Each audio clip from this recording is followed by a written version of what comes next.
Hello everyone. In this lesson we will continue to learn about Git. So we have two main goals in this lesson. Number one, we want to grow our Git vocabulary. This just means we will learn about key terms and phrases that are used quite often in Git. And our other goal is to simply see Git in action. So I will share my screen and I will walk through a real-world example of using Git. All right, so let's get started. Here on my desktop, I have a folder named Most Advanced Site. It's a bit of a joke name. All that it contains is a single HTML file, a CSS folder with one CSS file. Okay, so here's what that looks like in a web browser. And let's imagine that the CEO of this amazing company and website has asked us to remove this line of text that says single page and to make this header orange. So in our text editor, we would simply open up the HTML file. We would delete that line of code that says single page. In the CSS file, maybe we'd add a rule that says target the H1, color orange, save it, refresh it. All right, so this is nothing new. This is not exciting. What we want to see is how Git comes into the equation. We know that Git can track changes made to our project files, so how do we make sure that the changes we just made get saved into Git's history? To answer that, we're going to take a quick vocab timeout. Okay, so first off, in Git, we don't call something a project, we call it a repository or a repo. A repository is where Git saves all of the data, all of the history, all of the changes that it tracks for a particular project. Okay, our next term is the working directory. The working directory is simply the folder location on your computer where your project lives. So in this case, we had a folder on the desktop named Most Advanced Site. This is the working directory for this repository. So Git's job for this repo is to track any changes we make to any of the files within this folder. Okay, so our next term is commit. What is a commit?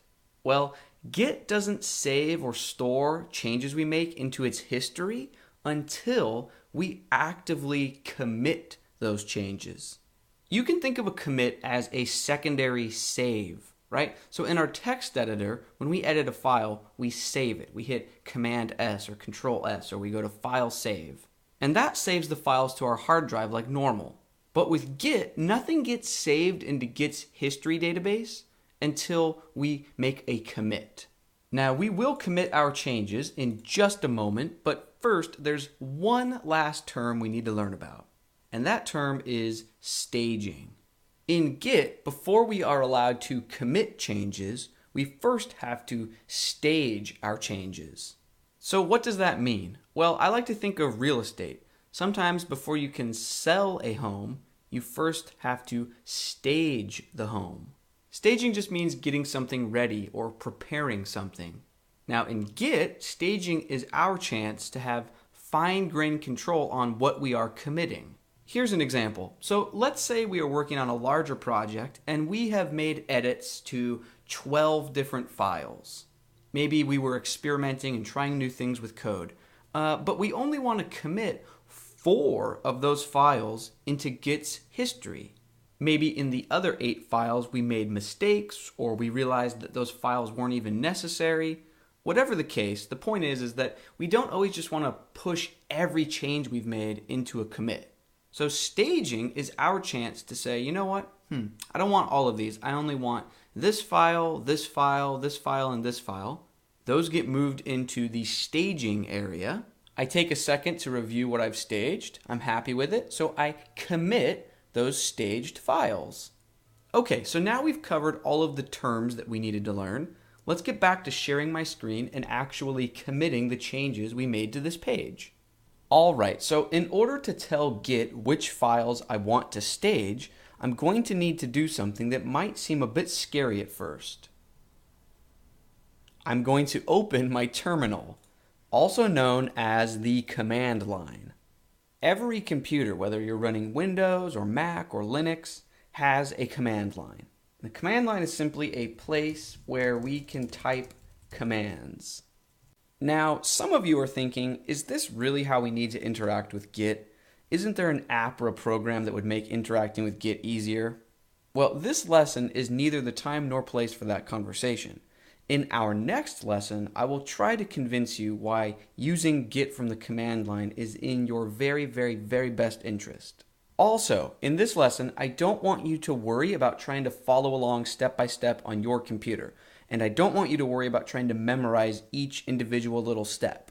In our next lesson, I will help you install Git on your computer. I will help you find a command line on your computer, and we can walk through all of these technical steps at a much slower pace together.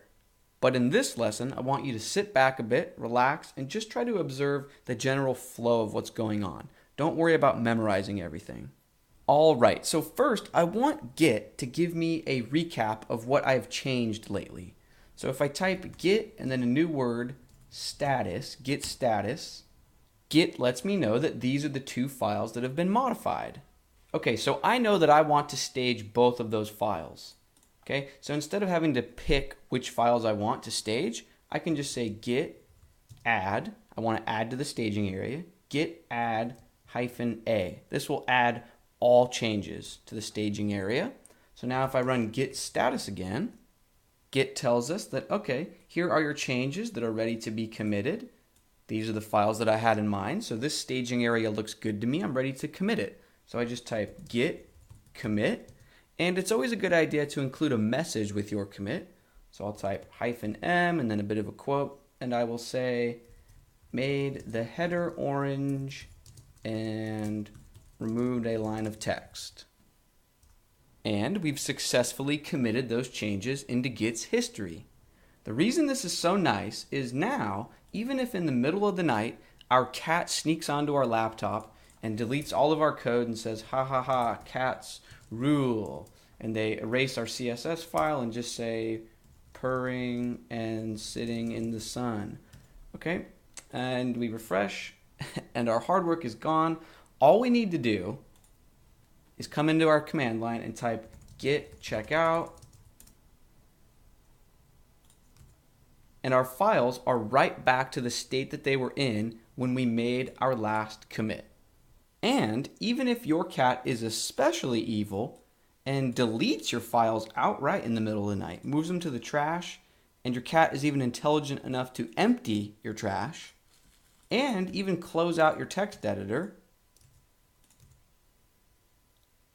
Git has still got us covered. So we just go over to the command line, git checkout. The files are restored.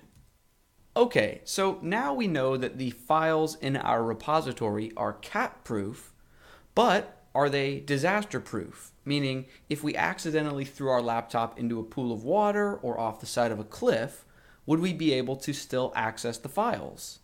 Let's answer that question right now in the final section of this lesson, titled Push and Pull. Okay, so Git stores all of its history data in a hidden folder in the root of your Git repository. So, for example, in the project that we've been working on in this lesson, this most advanced site folder, Git actually has a hidden system folder that we can't see right now. And in that folder, it stores all of the commits, all of the changes, all of the history for our repo. Git stores all of this locally, meaning on your computer's hard drive. Now, if all of this data is only on your hard drive, that means a few things. Number one, if your computer blows up, your repository is completely lost. And number two, collaborating with a team of others is going to be pretty difficult considering only you have access to your computer. Now, we can solve both of these issues by hosting our Git repository on a server somewhere. This is exactly what the popular service named GitHub offers. There's a good chance you've heard of GitHub before. And really quickly, I want to point out that Git does not equal GitHub. GitHub is just one of many, many, many services that can host your repositories. GitHub just happens to be the most popular service, and it's also the one that we will be using throughout this course. Let's take our first super quick look at GitHub right now. So in a web browser, I'm just going to go to github.com and then from there visit the particular repository or project that I want to work on. So here is the super advanced website. You will remember that name from the one we were working on earlier. So here's the GitHub overview page for this repository. You can see here are the files. Here's the index.html file that we edited earlier. You can even preview the code in the browser. But if we go back to the overview page and click on commits, we can see here are all of the commits in this project's history. And you will notice that the commit we made earlier in this lesson, where we made the text orange and removed a line, that's not showing up here in this list of commits. And that's because we committed that to our local copy of the repository, but now we need to take what's on our computer's hard drive, we need to take that Git repository and push it up to the server.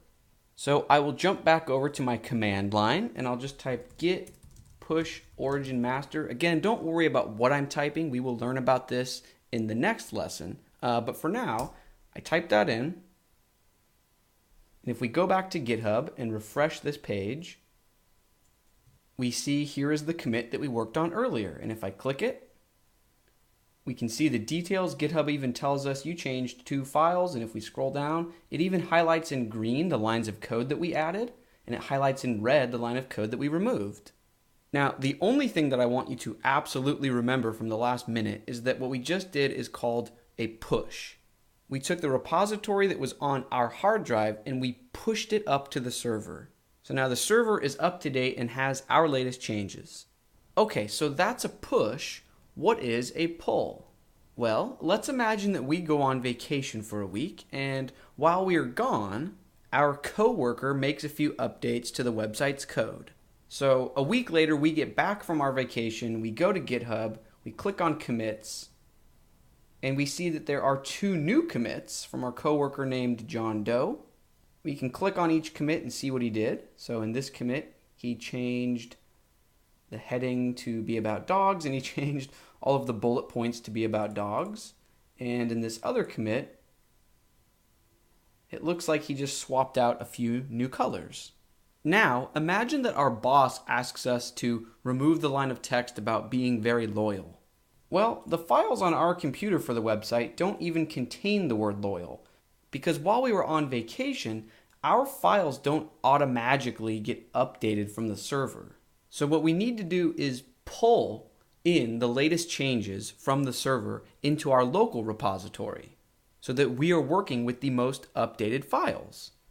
So we head to the command line and I'm going to pull, the keyword here is pull, don't worry about any of the other syntax for now, but I'm just pulling in the latest changes from the server. We can see that the pull was successful. So if I go back to my web browser of my local copy of the site and I refresh, we see the color changes that our coworker made, and we also see this line of text that says, is very loyal. So our boss wants us to remove that. So in our text editor, I'm just going to delete that line. Save it. That looks good. So now I want to stage that change. So let's do a git status. Yep, that's the only file that I want to add. So I'm going to do add it to the staging area. That looks good. So we want to commit that, git commit. Our message will be removed line about being loyal. And then now that that's committed, remember we want to push that to the server. So git push origin master. We will review this syntax in the next lesson, so don't worry about that. But we're pushing it. Okay, now if we go back to GitHub, click on commits, here's the change that we just made. And that wraps up the basic Git workflow that you would use on a daily basis. Let's review what we learned in this lesson. We learned what a repository is. We learned that nothing gets saved into Git's history until we commit. And we learned that before we can commit, we have to stage our changes or stage our files. And we also learned that working with a server involves pushing and pulling. So we learned quite a bit. Now, in our next lesson, you will begin to get your hands dirty. So I will help you install Git on your computer, and we will work on command line basics. This is where things start to get fun, and I will see you in the next lesson.